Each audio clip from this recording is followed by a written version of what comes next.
Hey everyone, Brett from 582 Motorsports here again.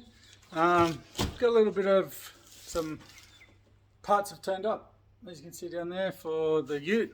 We've had I've done a little bit of work on the Ute.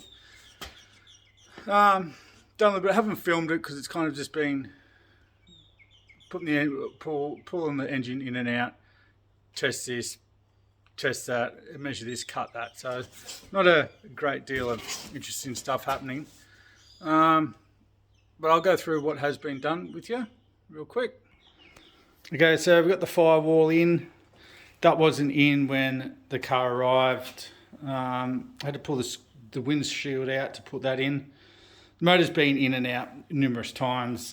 It now kind of fits, if you want to call that. I haven't got any footage of it, but if you go over to 582 Motorsports Instagram page, you can see some photos of the motor in. The majority of it sticks out through the bonnet. We see over here, I had to cut the scoop out of the bonnet for it to fit. The car was originally designed and set up for a small block Chev, so I've got a big block for it now. So the rocker covers actually stick above the bonnet. So I'm not sure. We're going to have to put a reverse cowl scoop on it, and maybe one of those clear nitrous scoops you see a lot of guys running on in America, especially guys on the Street Outlaws. So the motor has been in and out 4 or 5 times in the last week or two.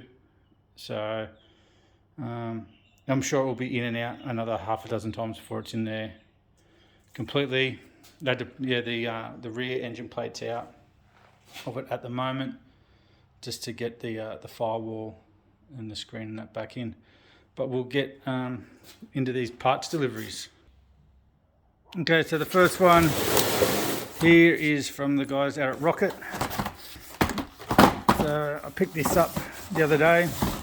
That's brake line, because the front hard lines on the front of the car, some of them missing, and I most probably end up replacing some of the hard lines.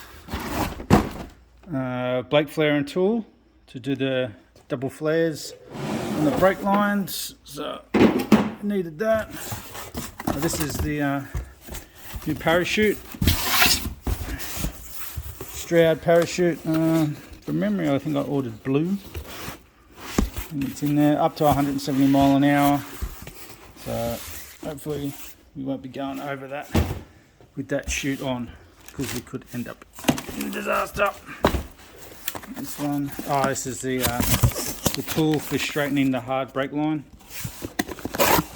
Run it through there, tighten that down, make it all nice and straight.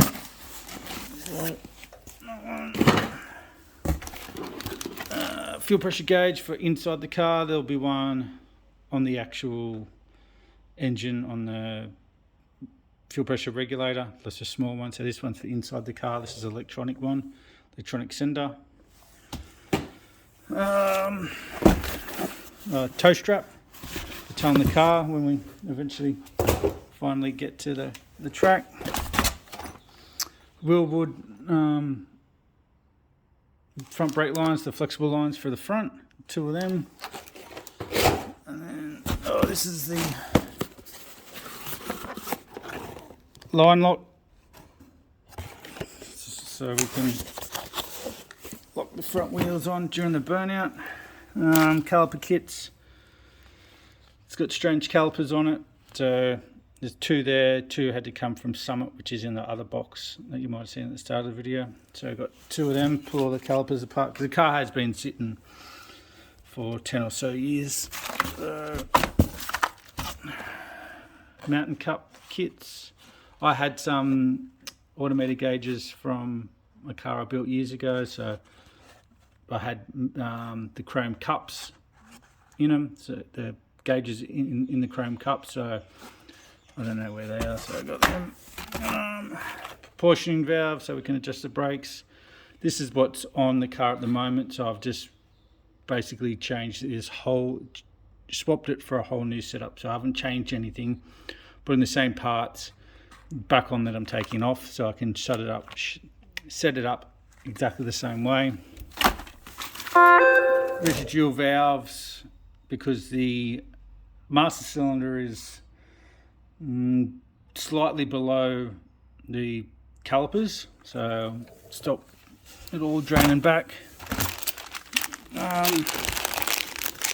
Look at airflow, brake fitting parts, caliper clips and fittings and nuts and stuff like that. So brake pads for the strange calipers on the back. The back and front do run a different pad. So there for the back, I think, from memory, from the part number. So I'll get all this back in.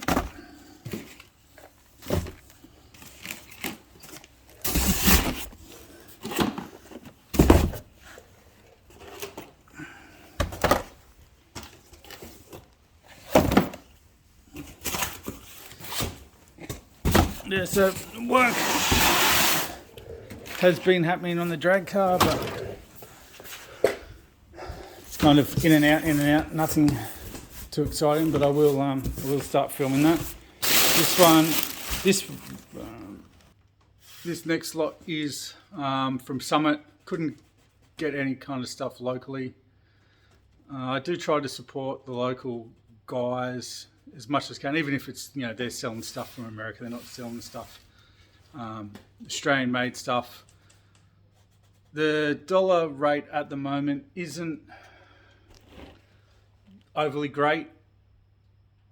You still, depending on what you're buying, it can work out still dearer from America. I think it's about 76 or 77 cents at the moment. Some stuff is cheaper, some stuff is dearer, works out dearer. You really got to do your sums on it. Don't forget to factor in shipping, handling. Sometimes some places in America will charge you a packing fee if it's an international sale. So that all adds up as well, plus your exchange rate. So this stuff didn't work out too much dearer than buying in Australia. The only thing I do worry about or concerned about sometimes is if it is wrong or if it fails or you have a warranty issue, you are going to have to deal direct with whoever you bought it off in America. Majority of the people I've dealt with out here buying parts from America, if you buy it from America and they're the agent out here, they won't deal with you. They'll just tell you if you bought it from America, you've got to deal back with America. So take that into consideration, that when you are buying from America, that if you have a problem with that, you will have to send it back to America, which could mean weeks or months. You know, freighting it back, they're going to deal with it, deal with you, emails backwards and forwards, and then more time freighting it back to you from America. So even if you can save $100, I really don't think it's worth it if you do have an issue with the part you buy from America. I've done it. I'm prepared to do it. I've done it before. So just keep that in mind when you are buying out of America, that if you have a problem with the part or it doesn't turn up or it turns up damaged, you're going to have to deal with America. So saying that, we'll get into unpacking this stuff from Summit.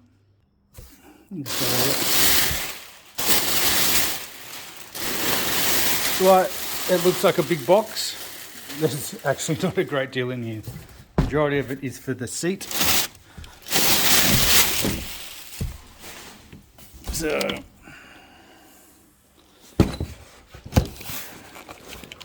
this is the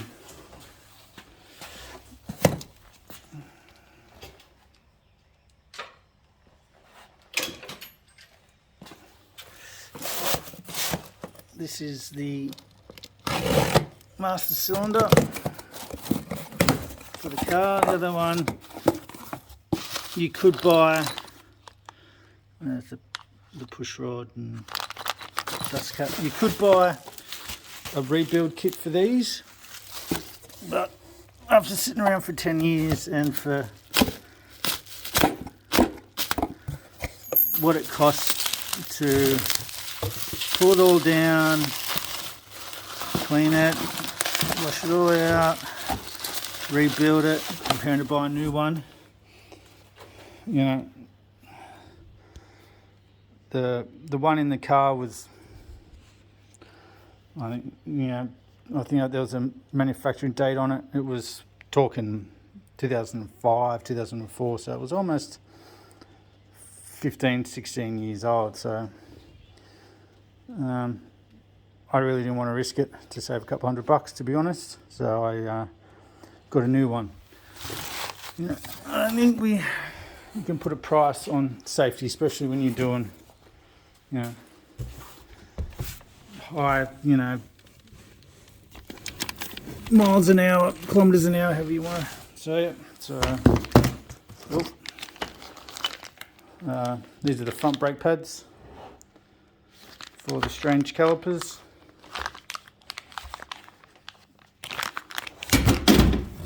Whoop. Put it all in there with the rocket stuff. Seat brackets, cookie seat brackets. So I'm going to run an aluminium seat in this. As you can see, aluminium seat cover, aluminium seat. This will be radiator mount kit. So the car was set up, the car was running back in the day, back here like 10-15 years ago when it was built. I bought it as come with a radiator, but there's no mounts or anything like it, so I'm going to change the setup. So they're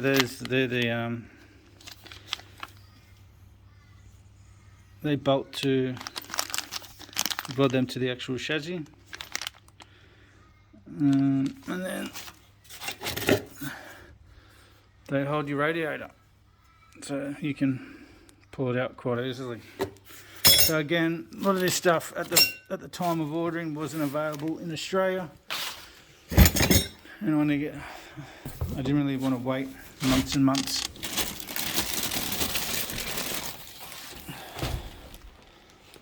For it to arrive. It kind of put me on the back burner. So grey seat cover for the race seat.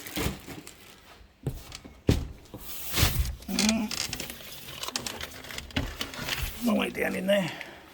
They're the other two seal kits for the calipers, so I can start doing all the brake stuff now.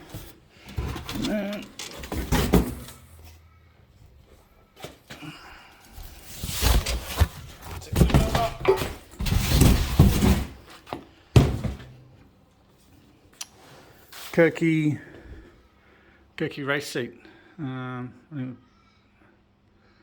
It was a Pro Street seat is what they call it, the model of it. So plenty of parts, plenty of work happening. So as you can see, a lot of stuff's come in, a lot of parts come in, so a lot of work to do. I'm also, while I was waiting for parts, I've started the KTM 380 engine rebuild, so there will be videos out on that very shortly. I'm just kind of in the middle of doing it at the moment, so I've been filming the last couple of days for that. So yeah, so there's plenty going on. As usual, do the like, the share, the subscribe, let everyone know if they're interested in drag racing and motocross. Get them to join and watch and subscribe to the channel. If you guys got any questions about any of the stuff I'm doing, leave a comment, and I'll see you guys later.